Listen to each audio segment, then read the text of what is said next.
Bom dia, bom domingo. Feliz Dia das Mães. Feliz Dia das Mães. Feliz Dia das Mães, pastora querida. Aqui quem fala que é um filhão, né? Um filhão, ela cuida Filhão de mais mim, velho. um filhão mais velho, que dá muito trabalho para ela. Amém. Feliz Dia das Mães para você, tá? Nós temos assim, temos os nossos dois filhos, né? Um tá no norte, né? Nosso filho Denner, tá lá em Rondônia, longe pra caramba, o coração da pastora tá apertadinho, né? Temos a nossa filha também, que está lá no Rio Grande do Sul, né? Longe pra caramba, mas nós já trocamos aí algumas mensagens, estamos felizes porque eles estão bem, são bem casados, né? Estão felizes lá. E também a minha filha já é mãe, nós somos avós, né? Ela é mãe ao quadrado, que maravilha, né? Que maravilha. E daqui a pouco estaremos com as nossas mães. Eu tenho a minha mãe, Dona Marlene, e ela tem a mãe dela, que é a Dona Núbia, né? Que nós vamos estar ali juntos em Realengo, lá confraternizando daqui a pouquinho, né?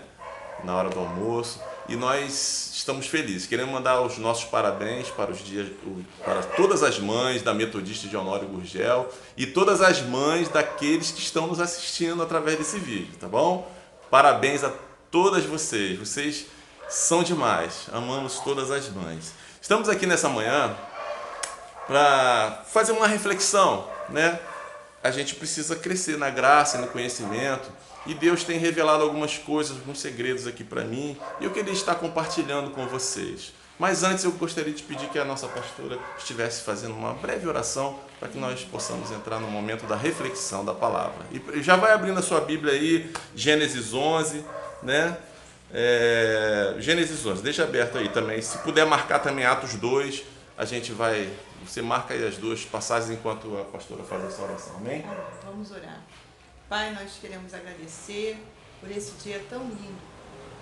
Queremos nessa hora, Pai, entregar os nossos corações a Ti.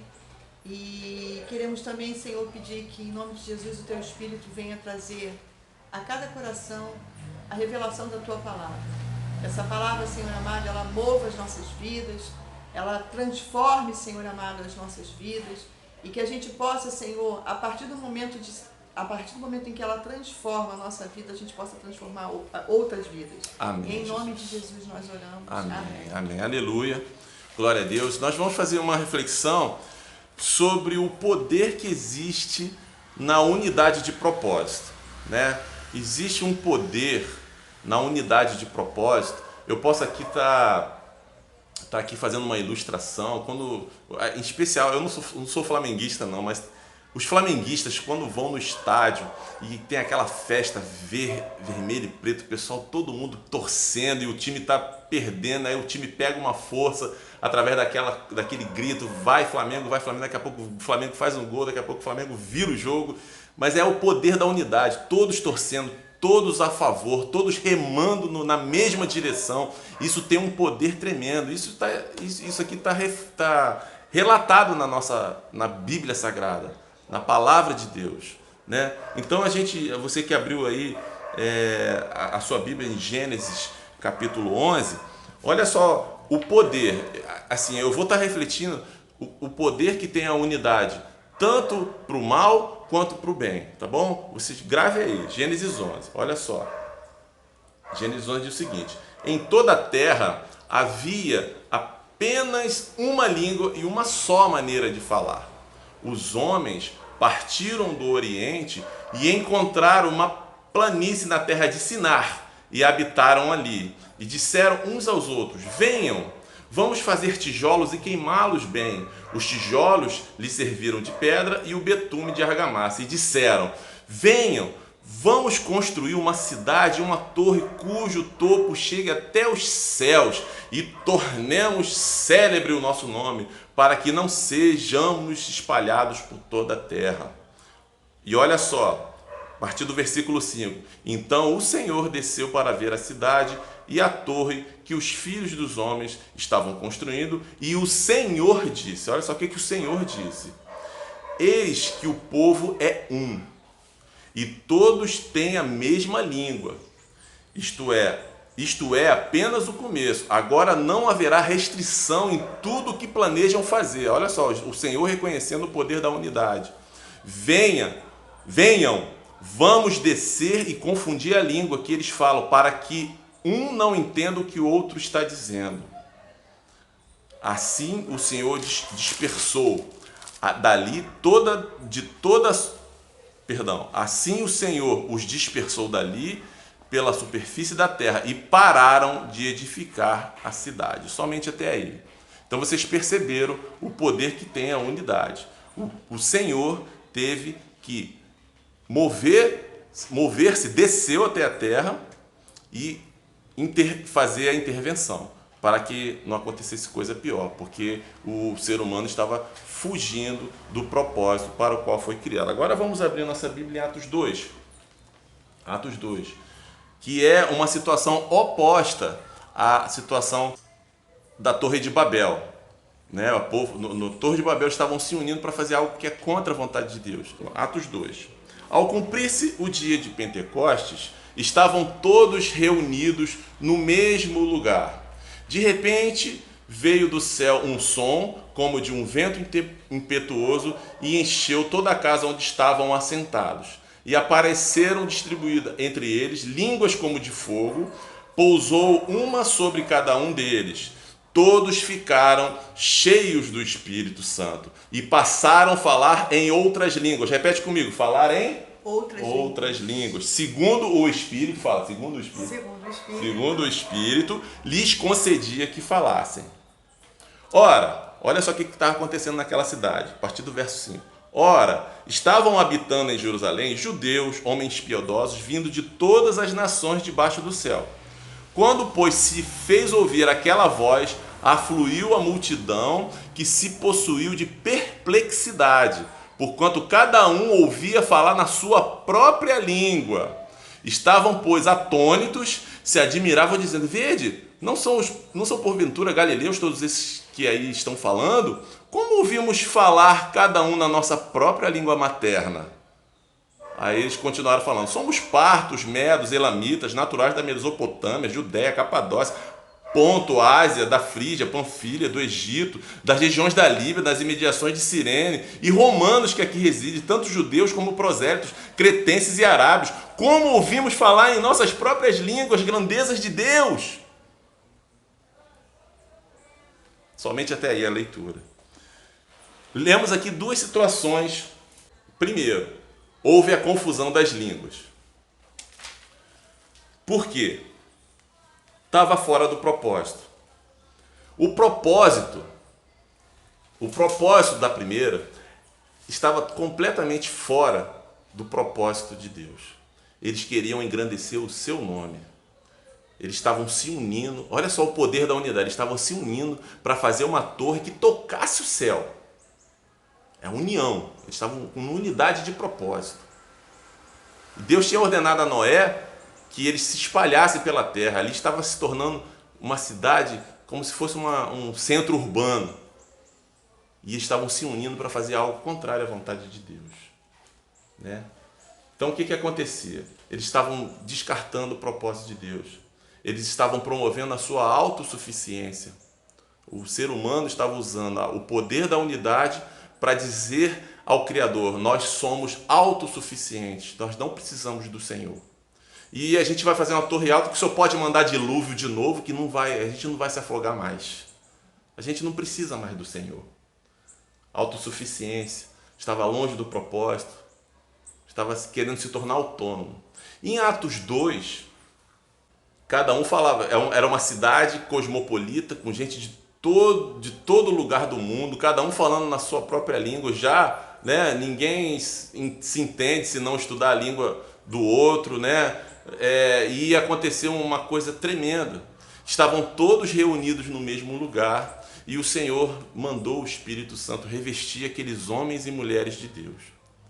O Espírito Santo os capacitou em falar em outras línguas, línguas estranhas à sua língua.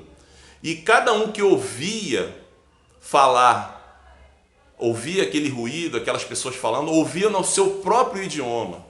Então, meus irmãos, o que aconteceu em Atos 2 foi o oposto do que aconteceu em Babel. Houve uma unificação da linguagem.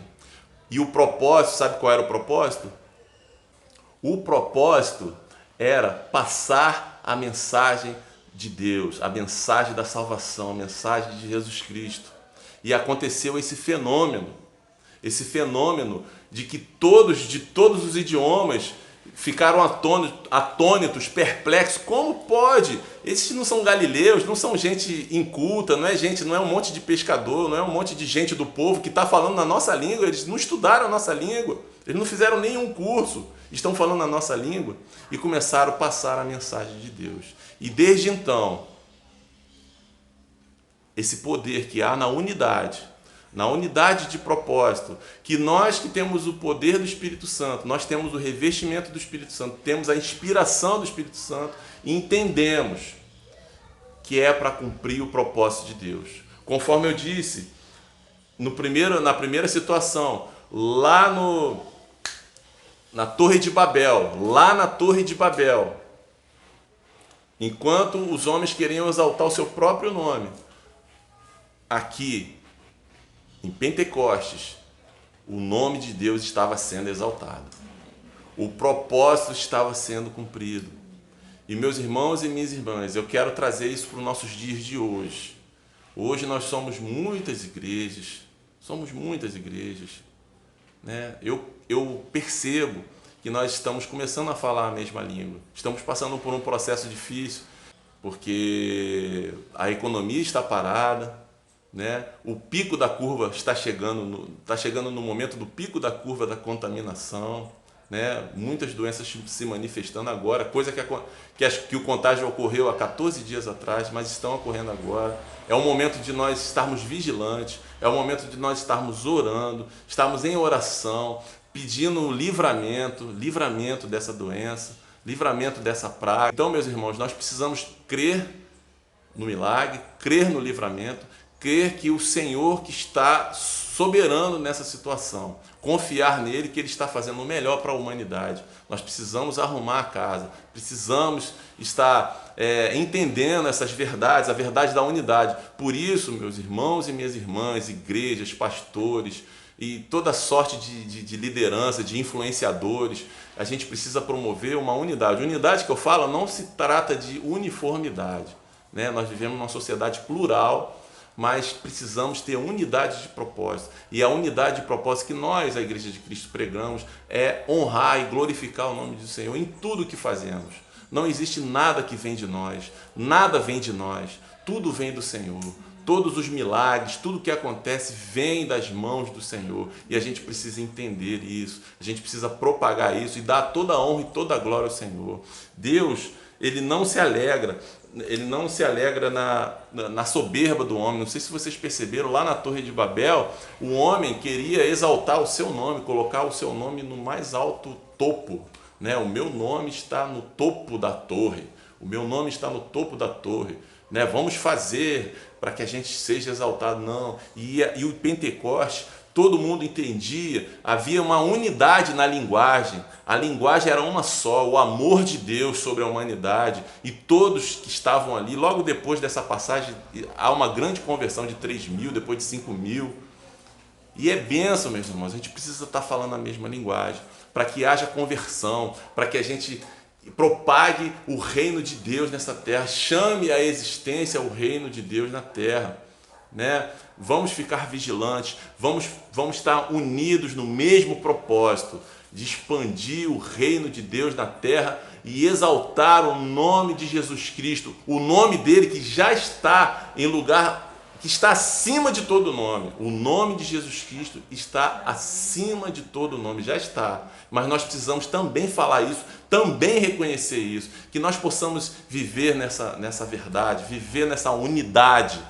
né? A igreja em unidade de propósito, todas as denominações, todos os homens e mulheres de Deus, adorando ao Senhor, se preocupando com o próximo, olhando para o lado, não se preocupando somente consigo, não se preocupando com não se gastando com as coisas dessa terra, pensando sempre estar abençoando o nosso próximo, de estar olhando para o lado, ver quem está precisando.